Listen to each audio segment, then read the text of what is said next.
اسرائیل نے ایران کی ایٹمی تنصیبات کو نشانے پر لے لیا۔ نتنز میں یورینیم افزودگی کا پلانٹ تباہ ہو گیا، تاہم عالمی ایٹمی توانائی ایجنسی کا کہنا ہے کہ تابکاری کا کوئی خطرہ نہیں۔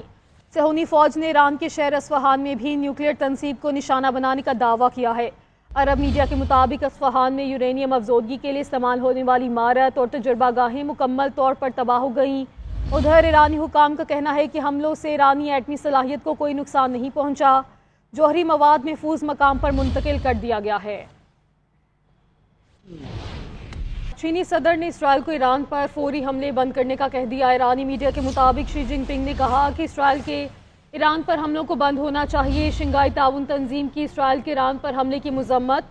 بیان میں کہا اسرائیل نے حملوں میں ایران کی سویلین آبادی اور جوہری تنصیبات کو نشانہ بنایا ہے۔ عالمی امن اور استحکام پر سنگین اثرات مرتب ہوئے۔ اقوام متحدہ میں چینی مندوب کی اسرائیلی حملوں کی مذمت۔ کہا اسرائیل فوری طور پر ایران کے خلاف کارروائیاں بند کرے۔ ادھر اقوام متحدہ کے سیکرٹری جنرل کا بھی ایران اور اسرائیل میں کشیدگی میں کمی پر زور۔ انتونی گوتریس کا کہنا ہے امن اور سفارتکاری کا بول بالا ہونا چاہیے۔ اسلامی تعاون تنظیم نے اسرائیل کے حملے کی مذمت کرتے ہوئے کہا اسرائیلی حملہ ایران کی خود مختاری اور بین الاقوامی قانون کی خلاف ورزی ہے۔ عالمی برادری جارحیت کے خاتمے کے لیے اقدامات کرے۔ تو بھارت کی دوگلی سفارتکاری۔ بھارت نے شنگھائی تعاون تنظیم میں ایران کا ساتھ دینے سے انکار کر دیا۔ بھارت کے خلاف ایس سی او کے تمام رکن ممالک کی اسرائیل جارحیت کی مذمت۔ شنگھائی تعاون تنظیم کے اراکین نے اسرائیلی حملوں کو اقوام متحدہ کے چارٹر کی خلاف ورزی قرار دے دیا۔ بھارت نے دوغلا پن دکھاتے ہوئے الگ سے اعلامیہ جاری کر دیا۔ تجزیہ کاروں کے مطابق بھارت نے ایس سی او کی یکجہتی کو توڑتے ہوئے الگ سے منافقانہ بیان جاری کیا۔ بھارت ایس سی او کے اصول نہیں مانتا تو اس کو فوراً چھوڑ دینا چاہیے۔ مسلم امہ متحد نہ ہوئی تو سب کی باری آئے گی۔ صہیونیت پوری اسلامی دنیا کی دشمن ہے، اسرائیل کے ہاتھ خون سے رنگے ہیں۔ وزیر دفاع خواجہ آصف کا مسلم ممالک کو اسرائیل سے تعلق منقطع کرنے کا مشورہ۔ کہا OIC کا اجلاس بلایا جائے، تمام مسلم ممالک متحد ہو کر اسرائیل کا مقابلہ کریں۔ مغربی دنیا کی غیر مسلم عوام اسرائیل کے لیے ان کے خلاف احتجاج کر رہی ہے۔ غیر مسلموں کے ضمیر جاگ رہے ہیں لیکن مسلمانوں کے نہیں۔ کہاں پہ ہم فالٹر کرتے ہیں اور ہمارے ایشوز بنائیں، ضرور بنائیں، لیکن ساری سیاست کا محور ایک شخص بنا دینا، میں سمجھتا ہوں کہ جس سے یہ حب الوطنی نہیں۔ یہاں سے کہا گیا کہ ہمارے پاس تو جہاز اڑانے کے لیے تیل بھی نہیں۔ یہاں سے کہا گیا کہ ہم نے تو سارا بارود اور گولے شولے جو ہے وہ یوکرین کو بھیج دیے ہوئے ہیں۔ یہ آن ریکارڈ ہے۔ وہ کون جہاز تھے، ان میں کون سا تیل تھا جنہوں نے ان کو ریفل کو گرایا، ان کے مگ کو گرایا، 6 جہاز گرائے، ان میں تیل تھا یا پانی تھا، کیا تھا؟ پوچھا تو جاتا ہے ان سے۔ بلوچستان ٹارگٹ بنا ہوا ہے۔ یہ سارے چاہے وہ ٹی ٹی پی ہے یا بی ایل اے ہے، یہ سارے کے سارے جو ہے یہ ہندو کے ایجنٹ ہیں۔ میں ہندو لفظ میں نے غلط استعمال کیا، بھارت کے۔ یہ ان کی جنگ لڑ رہے ہیں ہماری سرزمین کے اوپر، اور کوئی شخص جو ہے ایک رتی پر بھی ان کے ساتھ جو ہے وہ ہمدردی رکھتا ہے تو وہ پاکستانی نہیں ہے، وہ پاکستان کا دشمن۔ جمعیت علماء اسلام کے سربراہ مولانا فضل الرحمان کی سینیٹر فیصل پاٹر سے ملاقات کے بعد میڈیا سے گفتگو۔ بولے جمعیت علماء اسلام کے بغیر یا تو حکومتیں بنتی نہیں یا چلتی نہیں، ہم نے عوام کے حقوق کی جنگ لڑنی ہے۔ فیصل پاٹر کا کہنا تھا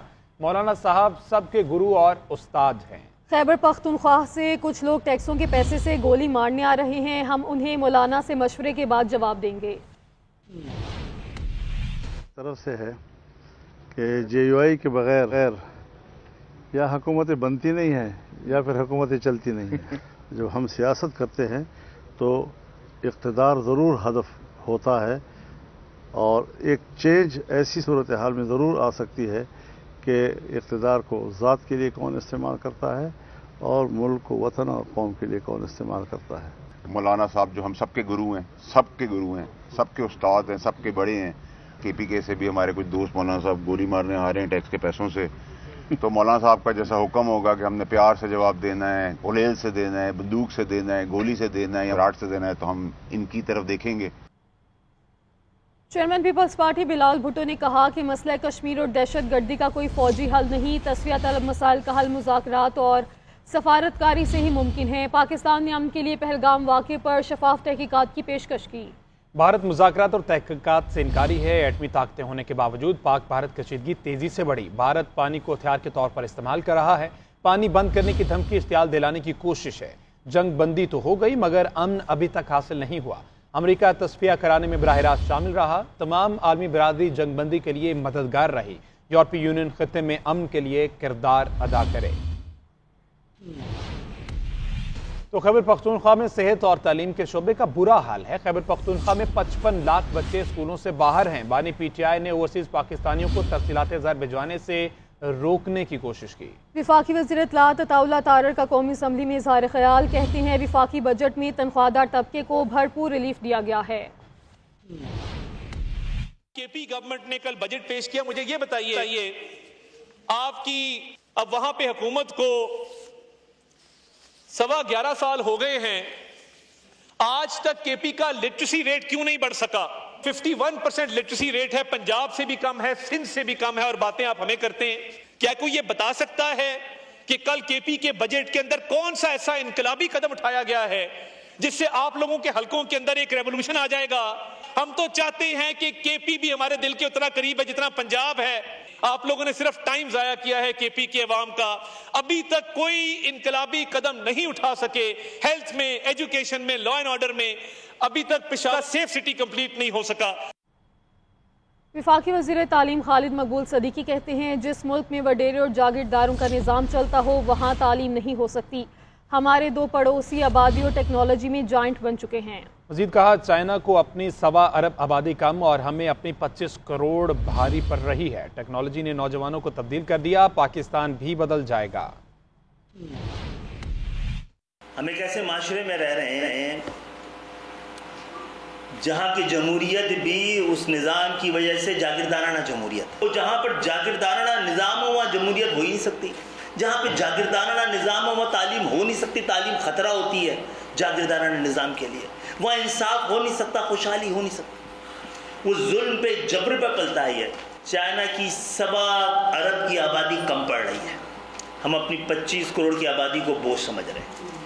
ہمارے پڑوس میں 2 جو آبادی کے جائنٹس تھے وہ ٹیکنالوجی کے جائنٹس ہیں۔ یہ تو ثابت ہو گیا کہ آبادی لائبلٹی نہیں ہوتی، اس کو ایسٹ بنایا جا سکتا ہے۔ سب سے بڑی آبادی اگر پاکستان کے نوجوانوں کی رکھ لی جائے جو جرمنی سے اور برطانیہ کو ملا کے بھی اس سے بڑی آبادی ہے، ان کو ہم نے تبدیل کر دیا تو پاکستان تبدیل ہو جائے گا۔